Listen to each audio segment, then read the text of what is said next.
তৃণমূল কংগ্রেসের যাবতীয় তথ্য, তৃণমূল কংগ্রেসের দলীয় তথ্য, আমাদের সামনের দিনের স্ট্র্যাটেজি, এই সমস্ত তো আইপ্যাকের কাছে থাকা স্বাভাবিক।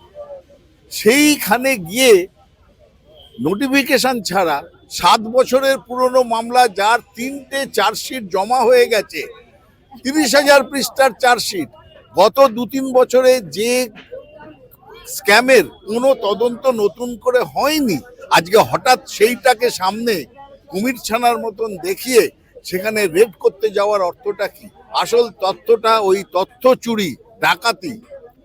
অমিত শাহ বলেছেন ইডিকে করে আনতে হবে, হার্ড ডিস্ক চুরি করতে হবে, ল্যাপটপ চুরি করতে হবে, তথ্য চুরি করতে হবে। কার তথ্য? তৃণমূল কংগ্রেসের তথ্য।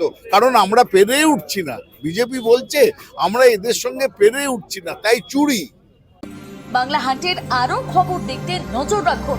বাংলা খবর মানেই বাংলা হান্ট।